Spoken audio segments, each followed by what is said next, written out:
Después de estas dos magníficas ponencias y además vividas, yo creo que hemos visto cómo los dos ponentes realmente viven esta relación, la relación entre la ciudad y las infraestructuras, en este caso, en este último, el puerto. Pues se abre un turno de coloquio. Yo me quedo primero casi con una pregunta para los dos.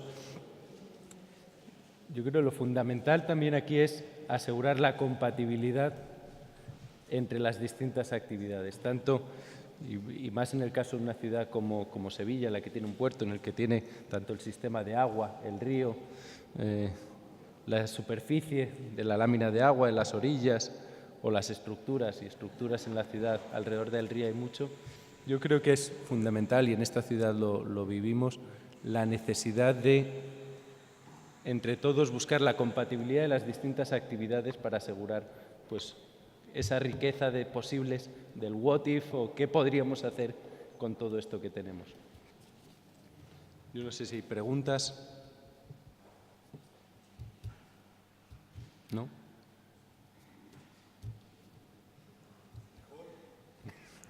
Ha quedado clarísimo toda la ponencia. ¿Una pregunta? Sí, hola, buenos días. Yo quería preguntarle a Rinio, ha hablado de las relaciones, lógicamente, puerto-ciudad. Me gustaría que destacara en la ciudad de Sevilla cómo la ve, qué tendría que hacer la ciudad de Sevilla para que también los ciudadanos puedan aportar iniciativas a esa relación puerto-ciudad. Esas son las preguntas traidoras. Luego al café hablamos. Porque siempre, eso te pasa, ¿no? Muchas veces, yo pienso también a muchos colegas, ¿no? Aquí hay Antonio que cuando va por el mundo, ¿no? Te dice, mira, usted de que viene aquí, estás en Pekín, ¿qué piensas que se tendría que hacer? Siempre, ¿no? Te crea problema. Pero no te voy a contestar porque me parece que no es correcto, ¿no? Tengo, sí, un conocimiento de lo que es. Puedo decir que he visto nacer, por ejemplo, el proyecto del Muelle de las Delicias, ¿no?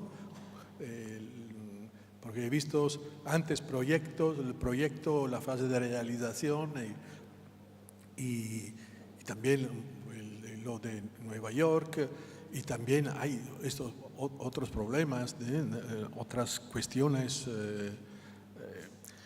pero me parece que no es a mí que tenéis que preguntarlo. Yo pienso que mi papel en este caso me gustaría de verdad de poder echar una mano por trabajar juntos sobre cosas que ya están en marcha. Porque, por ejemplo, Tablada, ¿no? Ya hay cosas que están en marcha, hay ideas, hay proyectos. En este caso, pienso que no es tanto el experto que viene desde fuera que dice, señores, aquí tenéis que ir. No, en esta dirección. No es esta. Yo pienso que es importante, como decía antes, la confrontación. En este sentido, yo espero que las cosas que he dicho muy mal hoy puede servir como por dar unas ideas, unas sugerencias pequeñas que pueda se puede aprovechar por decir, mira, como decía Scott, podría ser también así, ¿no? Podría ser hacer. Esto es interesante, ¿no? Porque como digo antes, no hay modelos, pero sí, sugerencias muchas. Y luego el café, pero puedo decirte algo distinto, pero no en público. Sí. Sí. Buenas tardes, buenos días. Quería también dirigirle y comentarle a Rinio Tonesco que primero agradecerle mucho que aceptara nuestra invitación, ¿no?, a venir aquí, igual que a Scott Blumen, y decirle que esta idea que he dicho, que la universidad debe trabajar en la relación entre puerto y ciudad para crear, digamos, esa convivencia, ¿no? Pues decirle que nosotros, como profesor de la escuela, de arquitectura vengo haciéndolo ya desde hace décadas, ¿no? Trabajando en ello. Y que precisamente hay una exposición puesta que me gustaría luego enseñarle, porque ahí hay unas propuestas para integrar a la ciudad y al puerto. Yo creo que Sevilla tiene una gran suerte porque en los primeros años del siglo XX, desde 1900 a 1926, hizo la Corta de Tablada. La Corta de Tablada fue una obra enorme que plantea como 6 kilómetros entre lo que era la punta de los Remedios y la punta del Verde, y hace que el puerto tenga una gran cantidad de terrenos en tierra. O sea, Sevilla es el tercer puerto de España, después de Barcelona y Valencia, que tiene más superficie terrestre. Yo con esto he hablado mucho con Ángel Pulido y él me ha enseñado lo importante que un puerto tenga tierra para desarrollar muchísimas actividades, porque es un polo, digamos, económico fundamental para la ciudad. Yo creo que el puerto de Sevilla tiene que ir adelante y adelante, y creo que los que tenemos que defender el puerto es precisamente los ciudadanos de Sevilla. Pero el puerto de Sevilla lo que pasa es que está como un poco escondido, porque los ciudadanos no tienen conciencia de ese puerto, porque ese puerto está muy clausurado, ¿no? Y yo creo que es un momento de plantear que la reforma que necesita Sevilla es seguir extendiendo su frente fluvial para plantear que determinadas muelles que ya han quedado muy interiorizados se puedan abrir a la ciudad con una actividad también portuaria, por supuesto, pero compatible, y llevar esos muelles más al sur, más cerca de las esclusas que tiene. Porque eso está pasando en todos los sitios. En Bilbao han hecho una gran reforma del puerto de la ciudad, que conoces perfectamente, con todo sacar el puerto un poco hacia el exterior y crear todos los espacios que se han quedado con el Guggenheim y con toda la recuperación industrial de Bilbao. Pero eso está pasando también en Barcelona. Barcelona ha hecho una gran reforma, digamos, en su puerto, y está haciendo Marsella, y estamos estudiando todas las reformas que los puertos se están haciendo. Y yo creo que es, digamos, la hora de haber un entendimiento franco entre, digamos, puerto y ciudad. Y creo que aquí la universidad tiene mucho que decir, porque la universidad trabaja, digamos, en este sentido, no solamente nuestro equipo, sino otros equipos que conozco, han hecho muchas soluciones para integrar, ampliar el frente fluvial de la ciudad. Sevilla, la gran reforma que hizo en el 87 fue el cambio del ferrocarril, y planteó que el ferrocarril que venía por todo el borde del río se trasladó y pudo abrir su frente fluvial hasta San Jerónimo. Y ahora lo que necesita Sevilla es poder llegar con un frente fluvial más compatible, más abierto, hasta el límite de la ciudad del 29, que es el Guadaira, el antiguo Guadaira, donde está el Heliópolis. Y quería comentar un poco eso. Quería luego charlar contigo sobre este posible tema y también con Ángel Pulido, que él conoce esta exposición, para ver cómo podríamos integrar el muelle de Tablada, hacer una especie de puerto madero también en Buenos Aires, ¿no? Porque esto es dar riqueza al puerto. O sea, no se trata, el puerto tiene que ganar en la reforma, como tiene que ganar la ciudad. No hay perdedores ahí, hay vencedores en la misma operación. Muchas gracias. Pienso, tampoco tu pregunta necesita de una respuesta, porque me parece que ya estamos en un campo de trabajo, ¿no? Y justamente decía que es importante en este diálogo la presencia de las universidades. Yo solo digo una cosa, Antonio, lo digo de verdad porque he pasado a través de una fase en mi facultad, cuando estaba de profesor a Venecia, pero había empezado a trabajar también con las autoridades portuarias, con los ayuntamientos. Y a veces me daba cuenta que yo estaba más con los demás de fuera que con mis colegas, porque me parecía que no hacían un esfuerzo por entender algunos elementos de base, con el cual yo digo, es fundamental, porque lo que aporta la universidad con su proyecto, con sus ideas, yo pienso que no lo puede aportar a nadie. No hay técnicos profesionales, sí, lo puedes lo puedes pagar, lo puedes contratar, te dan de todo, ¿no? El libro de los sueños. Estoy hablando de un trabajo hecho de forma más o menos gratuita. Eso es importante cuando hablamos de situaciones en las cuales no hay dinero. Por eso yo digo, empezamos a trabajar, pero lo que decía antes, teniendo que saber bien cuáles son las condiciones de partenza, de salida. Porque el puerto es una empresa. Y muchas veces, perdona, nosotros académicos, eso no lo entendemos, no sabemos bien cuáles son hay algunos elementos que se tienen que respetar. Bien, luego se puede interpretar esta cosa de muchas maneras, pero los académicos, y de otra parte, digo el puerto, mirando a Ángel, que no tiene que haber miedo, ¿no? Por las ideas, por los planes, no tiene que haber miedo, porque si trabajamos a una mesa común, ¿no? Se puede decir, mira, esta es una cosa buena.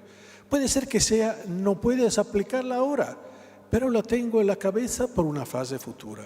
Esa es importante, porque cuando hablamos de proyectos, dos cosas tenemos que saber.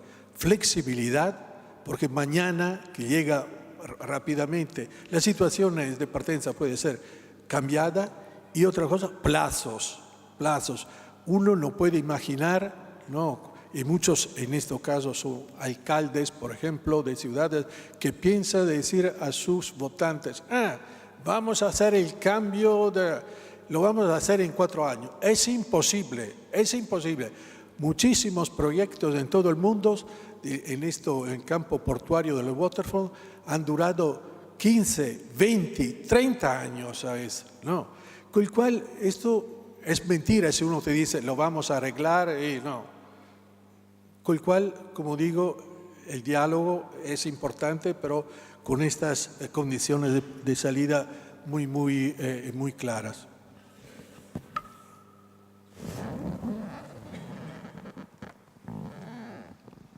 Bueno, buenos días, mi nombre es Manuel. 2 preguntas concretas. Respecto a la imagen que se veía de un gran buque, super mega buque, ¿cuál es el límite de tamaño respecto a después las necesidades de infraestructura, de transporte, de equipamiento para atender esa demanda de esos super mega buques?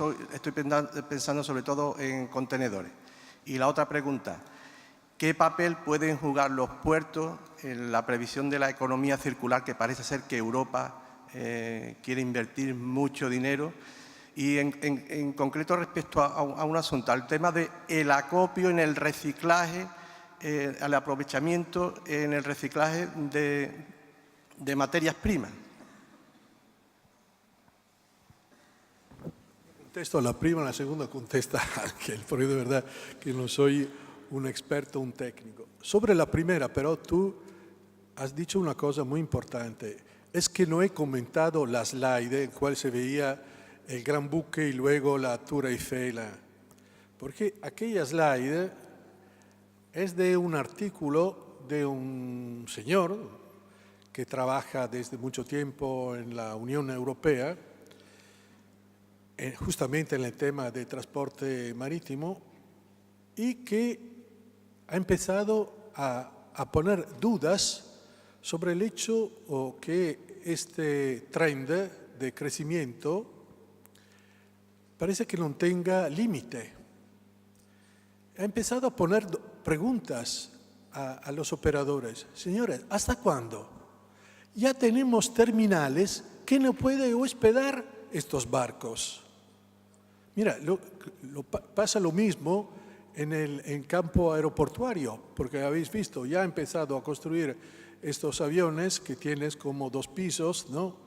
Y son muy pocos los aeropuertos que pueden hospedarles, ¿no? ¿Por qué? Porque es mucho dinero construir estas cosas. Y muchos puertos están empezando a decir, nosotros no queremos gastar este dinero cuando llega un buque una vez, ¿no? La segunda, quién sabe. Esto es un tema muy importante. Y yo pienso que eso es importante porque parece que no hay límites. Hemos llegado a 21.000, me parece, TEUs, y todo el tema de Panamá. Ya Panamá nuevo está, no, se ve que no todos los buques contenedores pueden pasar por Panamá. Ya tiene un límite Panamá, ¿no? Pensáis, y lo han inaugurado hace unos meses. Con el cual, este tema, ¿no? Se tiene que resolver. Yo pienso que, y de otra parte, las ciudades. Por ejemplo, mi ciudad, Venecia, pero pienso a muchísimas ciudades mediterráneas. No puede hospedar estos grandes buques, ¿no? Con el cual los grandes buques ya se quedan fuera y luego los turistas llegan de otra forma. ¿Por qué? Porque no se puede pensar de recorrer atrás siempre estas cosas. Son los dueños de los barcos, no puede ser los que ponen ellos los límites a la gente del puerto, a la gente de la ciudad. Por la segunda demanda,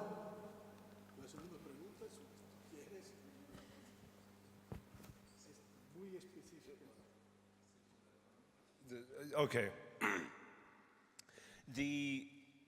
In terms of the circular economy, in terms of términos de economía circular y de reciclaje, hay distintas formas de ver el tema. Uno, yo conozco muchos proyectos donde los materiales que recuperan las ciudades, como por ejemplo las aceras o las piedras, bueno, los materiales que pueden reciclarse para rediseñar la ciudad es posible. Aquí sí crear crear un círculo, digamos, de materiales dentro de la ciudad. La economía circular básicamente es, bueno, digamos, reprogramar la ciudad con el entorno urbano. Sería un poco el equivalente de la economía circular, porque se piensa en la existencia, digamos, existen como más usos para devolver valor a la ciudad. En Círculo y en otras partes de la ciudad encontramos lo mismo. Si, por ejemplo, piensa realmente lo que está a la base de todo esto, y pensar en un sistema holístico, en saber lo que ya existe en la ciudad, lo que hay en la ciudad, o si hay alguna controversia o personas tienen que maximizar el valor del patrimonio existente. Y una de las ciudades, cuando hablaba del puerto,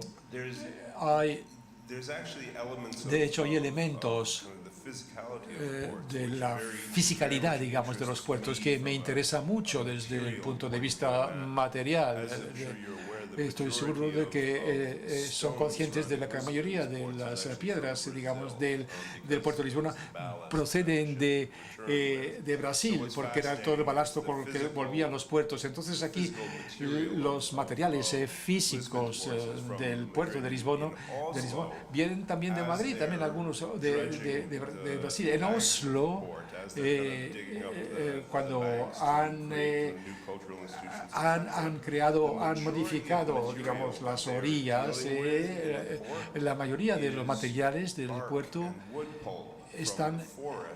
vienen de los bosques de Noruega, en el extremo norte. Cuando los barcos bajaban, pues se partían toda esta madera y eso. Entonces, el puerto, aquí los puertos son parte de... Vamos a ver, esto es lo que realmente me fascina cuando se entra dentro de la fisicalidad de las estructuras urbanas.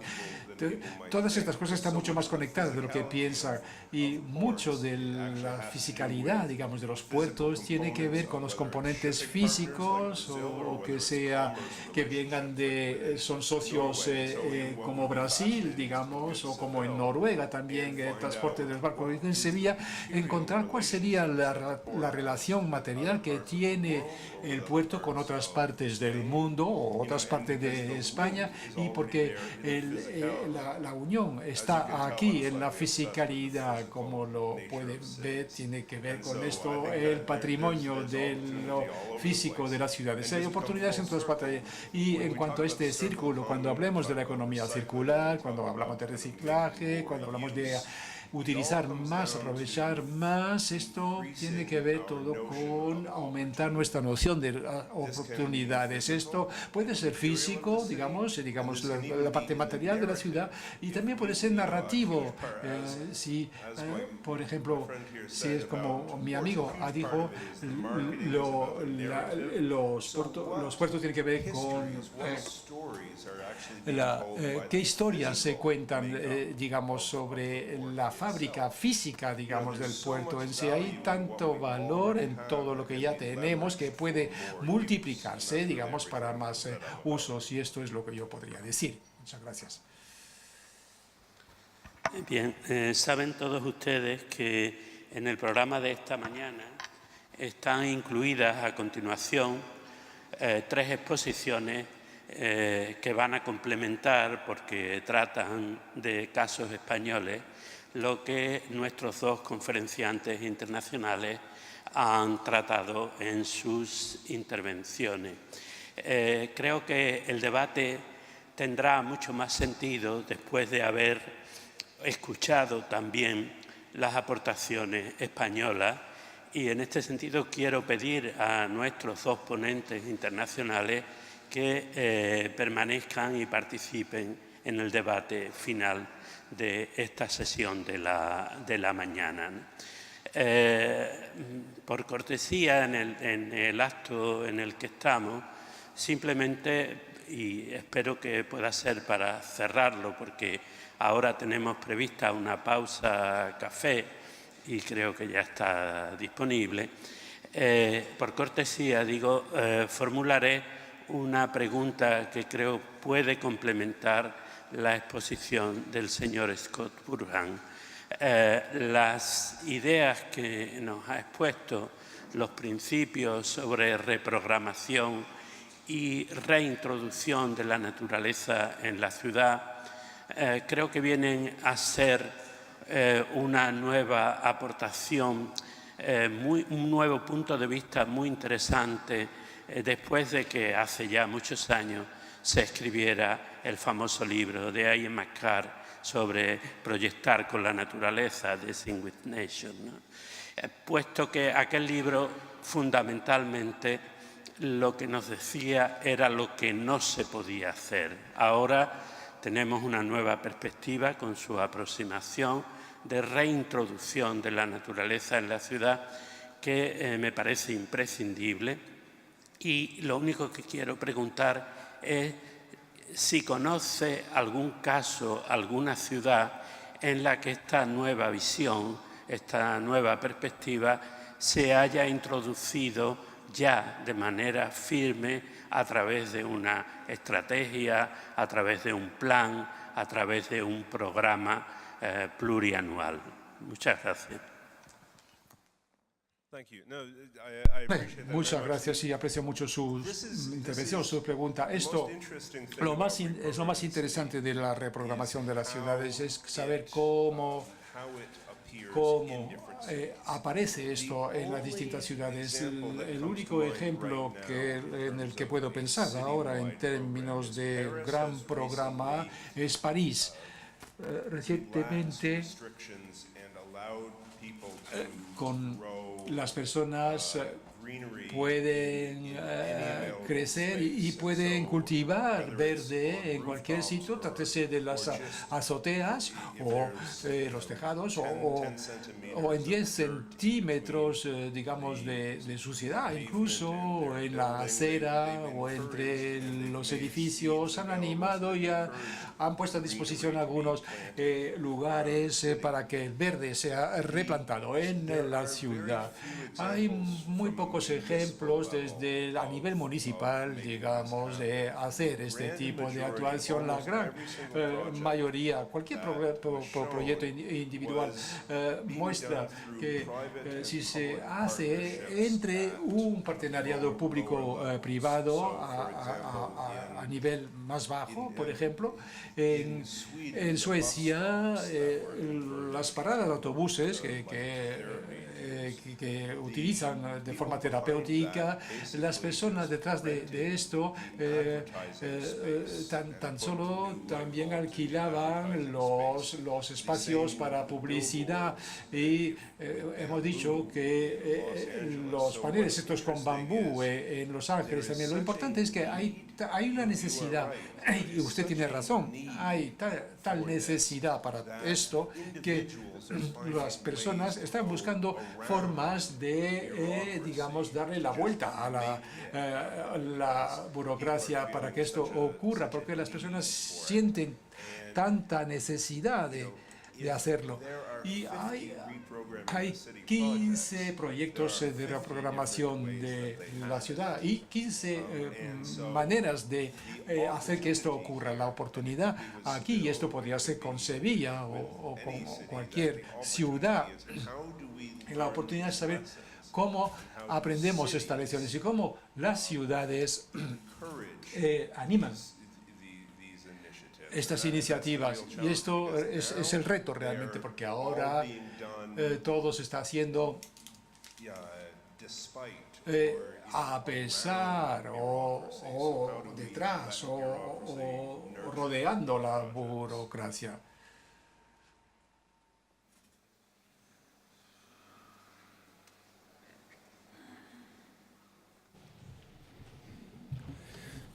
Pues yo creo que hemos acabado esta sesión. Vamos a la pausa. Muchísimas gracias a los dos ponentes por sus intervenciones. Muchas gracias.